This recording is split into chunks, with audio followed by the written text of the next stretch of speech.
प्रिय छात्रों नमस्कार। आपका ओम ए टू जेड क्लासेस में स्वागत है। आज हम कक्षा 10 गणित प्रश्नावली 6.1 हल करेंगे। आप सब कैसे होंगे? हम उम्मीद करते हैं कि आप स्वस्थ होंगे और फिट होंगे। आइए प्रश्नावली 6.1 हल करते हैं। यदि आप चैप्टर 6 का इंट्रोडक्शन नहीं देखे हैं तो आप ओम ए टू जेड क्लासेस के प्लेलिस्ट से आप हमारे सभी वीडियो और चैप्टर 6 का इंट्रोडक्शन देख सकते हैं, क्योंकि इस प्रश्नावली को हल करने से पहले आप इसके बेसिक कॉन्सेप्ट को बिना समझे यदि हल करेंगे तो आपको कठिनाइयों का सामना करना पड़ सकता है। तो हम आपसे निवेदन करेंगे कि आप इसका इंट्रोडक्शन अवश्य देख लें। तो आइए चैप्टर 6.1 की प्रश्नावली 6.1 हल करते हैं। प्रश्नावली 6.1 का प्रश्न संख्या 1 है, कोष्ठकों में दिए शब्दों में से सही शब्दों का प्रयोग करते हुए रिक्त स्थानों को भरिए। इसका पहले का पहला भाग है सभी वृत्त डॉट होते हुए। यहाँ पर दो ऑप्शन दिया है, पहला है सर्वांगसम, दूसरा है समरूप। या तो इसमें सर्वांगसम भरा जाएगा या समरूप। अब आपको यदि सर्वांगसम और समरूप की यदि परिभाषा क्लियर नहीं है तो यहाँ पर आपके लिए दिक्कत हो सकती है। हमने अपने इंट्रोडक्शन में ये बताया था कि सर्वांगसम वह वस्तु है जो दूसरी वस्तु को पूर्णतया ढक ले, तो वह सर्वांगसम होगा। और समरूप के लिए हमने कहा था कि वो देखने में एक जैसी आकृति हो, तब समरूप होगा। तो यहाँ पर हम आपको एक चित्र के माध्यम से दिखाते हैं। देखें, प्रश्न में कहा गया है सभी वृत्त। अगर हम सर्वांगसम भरते हैं तो सर्वांगसम का मतलब यहाँ पर हम कुछ वृत्तों की आकृति दिखाए गए हैं। क्या ये वृत्त एक दूसरे की आकृति को पूर्णतया ढक लेंगे? तो आंसर होगा नहीं। तो अर्थात यह सर्वांगसम नहीं होगा। सभी वृत्त सर्वांगसम नहीं होते। अब हम समरूप के विषय में बताते हैं। कहने का मतलब है कि समरूप ऐसी वस्तु जो देखने में एक जैसी हो। तो यहाँ पर ये सारे वृत्त देखने में एक जैसे हैं और इनकी जो रेडियस है उनका जो अनुपात होगा वह सेम होगा। इस प्रकार से हम इस ऑप्शन में सर्वांगसम और समरूप में चुनेंगे समरूप। यहाँ पर पहले में भरा जाएगा समरूप, तो हम समरूप पर टिक कर देंगे और समरूप भर देंगे। तो इसका आंसर यहाँ पर लिख सकते हैं, पहले का जो उत्तर होगा हम समरूप भरेंगे। प्रश्न 1 का भाग 2 है, सभी वर्ग और ये रिक्त स्थान है होते हैं समरूप या सर्वांगसम। तो यहाँ पर वर्ग के विषय में हम जानते हैं कि वर्ग की सभी भुजाएं क्या होती हैं? बराबर होती हैं। तो समरूप के लिए यदि हम तुलना करेंगे, यहाँ पर हम वर्ग की कुछ आकृतियाँ बनाए हुए हैं। देखें, यहाँ पर वर्ग की जो आकृतियाँ निर्मित की गई हैं, यहाँ पर पहला वर्ग दूसरे वर्ग की तुलना में छोटा है, फिर दूसरे वर्ग की तुलना में तीसरा सबसे छोटा और फिर उससे बड़ा है। तो निम्न आकृतियों में आप ये पाएंगे कि वर्ग की आकृतियाँ जो हैं समान नहीं हैं, लेकिन ये समरूप हो सकती हैं, क्योंकि इनके जो कोण हैं, अगर हम कोणों की तुलना करें तो समरूप में ये कहा गया है ज्यामिति के आधार पर कि सभी कोण क्या हों? बराबर होने चाहिए। तो वर्ग के सभी कोण क्या हैं? 90 डिग्री के होते हैं, अर्थात 90 अंश के। तो वर्ग के सभी कोण बराबर हैं, कोणों में ये बराबर हैं। अब भुजाओं की तुलना करते हैं। अगर हम मान लेते हैं ये 2 सेंटीमीटर का है और ये 4 सेंटीमीटर का है, तो वर्ग की यदि एक भुजा 2 सेंटीमीटर की है तो सभी भुजाएँ 2 सेंटीमीटर की होंगी, और इसकी भुजाएँ जो हैं 4 सेंटीमीटर की सभी भुजाएं होंगी। वर्ग की सभी भुजा बराबर होती है। यहाँ पर बड़े वर्ग का जो लंबाई है 4 सेंटीमीटर, 4 सेंटीमीटर, 4 सेंटीमीटर, यानी चारों भुजाएं समान होती हैं। यदि कोण बराबर हो गए और इनकी भुजाओं की तुलना करें तो 2/4, 2/4 और 2/4, 2/4, यानी सभी भुजाओं में अनुपात क्या है?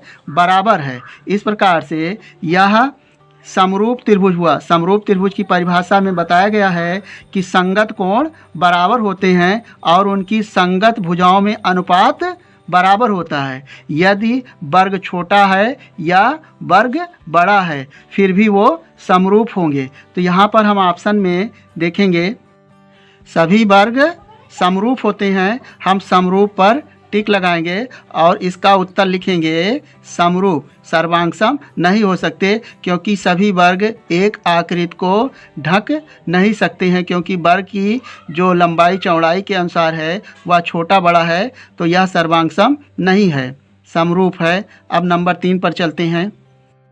नंबर 3 है सभी और रिक्त स्थान है त्रिभुज समरूप होते हैं अगर हम भरें समद्विबाहु।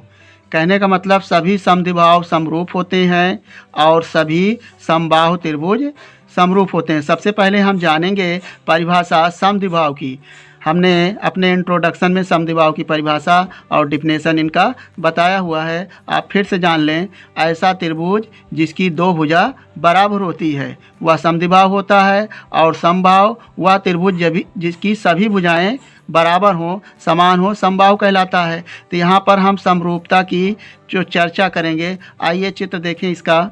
यहाँ पर आकृति में देखें, पहली दो आकृतियाँ यहाँ पर समद्विबाहु की आकृतियाँ दिखाई गई हैं।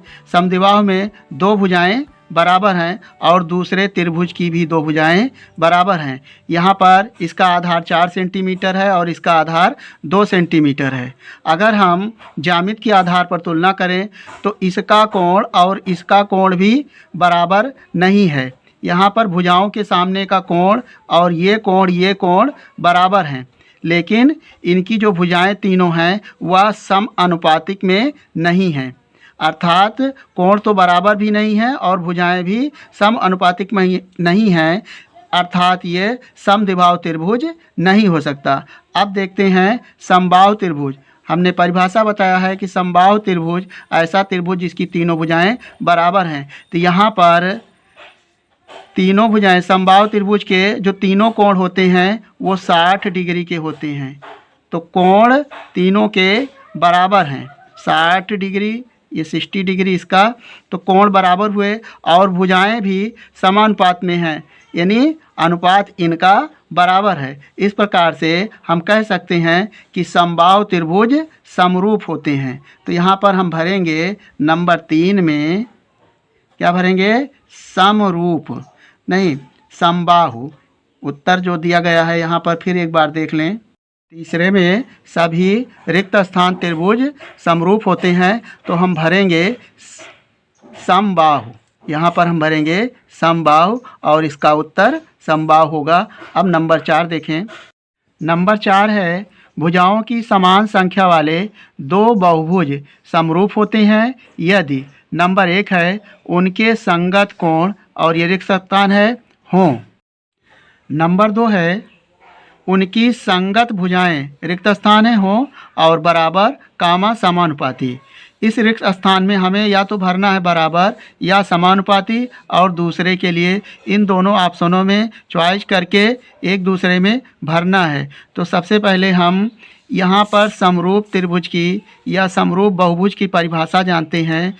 समरूप बहुभुज में कहा गया है उनके संगत कोण बराबर होते हैं और उनकी संगत भुजाएं समानुपाती होती हैं। यदि आप बहुभुज की परिभाषा, बहुभुज समरूप की परिभाषा जानते हैं तब आप इसे तुरंत भर लेंगे। फिर हम आपको बताते हैं कि संगत कोण क्या है। तो यहाँ पर देखते हैं, यहाँ पर दो त्रिभुज हैं। हम पहले त्रिभुज का नामकरण कर लें, ए बी सी, और दूसरे का पी क्यू आर।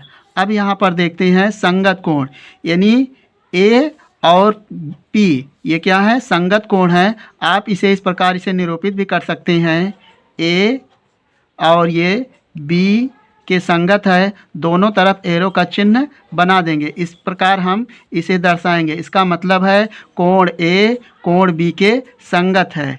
अब देखें कोण बी, यहाँ पर ये सारी, इसे हम लिख सकते हैं ए और ये पी है तो हमें पी लिखना है और ये एरो का चिन्ह बनाएंगे। इसका मतलब है कोण ए पी के संगत है।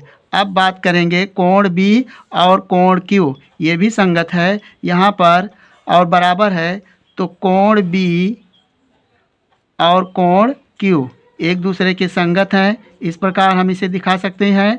और कोण सी संगत है कोण आर के, तो यहाँ पर लिखेंगे कोण आर और इस दोनों तरफ एरो का चिन्ह बनाएंगे, ये संगत को दर्शाएंगे। अब भुजाओं की तुलना करें तो भुजाएं एक समानुपातिक में हैं, यानी अनुपात में हैं। यहाँ पर देखें A B upon P Q, इसकी ये भुजा और ये एक ही अनुपात में होंगी। यहाँ पर देखें 3/3 और सरल करेंगे तो 1/1। इसी प्रकार दूसरी भुजा है ए सी और पी क्यू, ए सी अपान पी और ये आर है पी आर, ये भी 3/3 होगा। सरल करेंगे 1/1।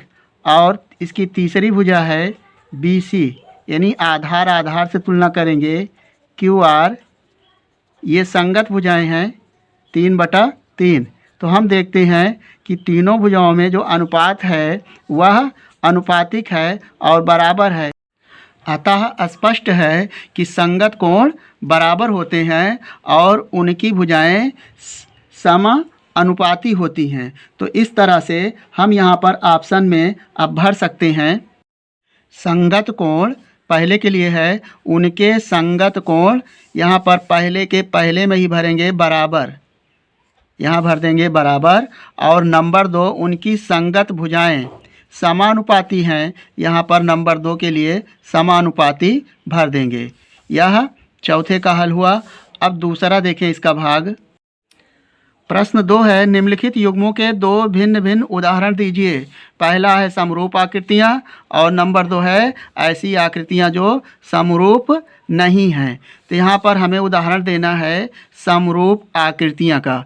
तो यहाँ पर हम उदाहरण लिखते हैं समरूप आकृतियाँ। अगर हम अभी कुछ समय पहले हमने बताया था वर्ग सभी क्या होते हैं, समरूप होते हैं। तो यहाँ पर पहली आकृति होगी वर्ग और दूसरी आकृति होगी वृत्त, यानी कोई भी वृत्त हो वह क्या होगा, समरूप होगा। यानी हम वृत्त का भी उदाहरण दिए हुए हैं।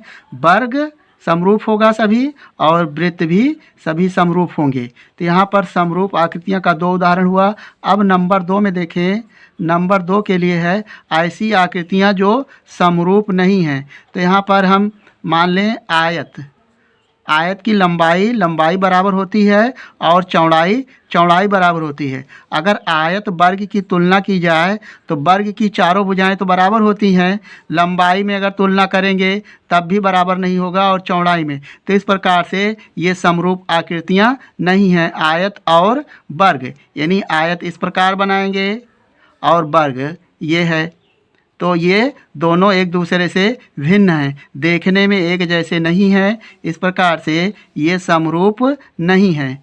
और इसका ये पहला उदाहरण हुआ। और दूसरा हम लिख सकते हैं त्रिभुज,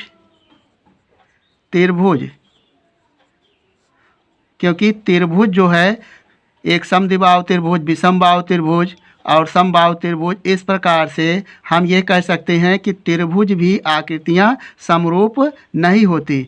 और वृत्त नंबर 2 ऐसी आकृतियाँ जो समरूप नहीं हैं। तो त्रिभुज और वृत्त ये समरूप नहीं, क्योंकि त्रिभुज की आकृति इस तरह है और वृत्त की आकृति ये वृत्त है। तो दोनों आकृतियाँ देखने में एक जैसी नहीं हैं। तो इसका उदाहरण हुआ ये समरूप नहीं है। हमसे कहा गया भिन्न उदाहरण दीजिए जो समरूप नहीं है। तो त्रिभुज और वृत्त समरूप नहीं है। आप त्रिभुज वृत्त इसमें लिखेंगे। अब प्रश्न संख्या 3 हल करेंगे। बताइए कि नंबर 3 है, बताइए कि निम्नलिखित चतुर्भुज समरूप हैं या नहीं। तो यहाँ पर हमें 2 आकृतियाँ दी गई हैं और इसमें हमें तुलना करना है कि ये समरूप हैं कि नहीं।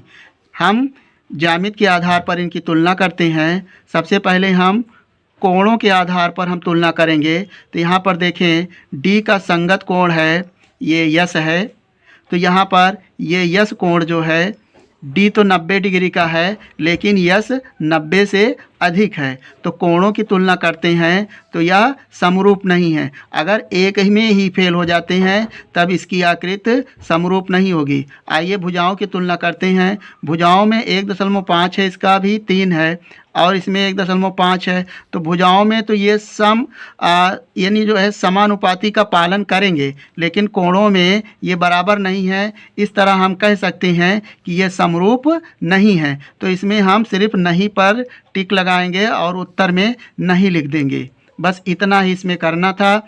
हम उम्मीद करते हैं कि आपको यह प्रश्न का हल समझ में आ गया होगा। आप अपना किसी भी प्रकार का सुझाव या डाउट हो तो हमें कमेंट करेंगे। मिलेंगे नई प्रश्नावली 6.2 के साथ। जय हिंद।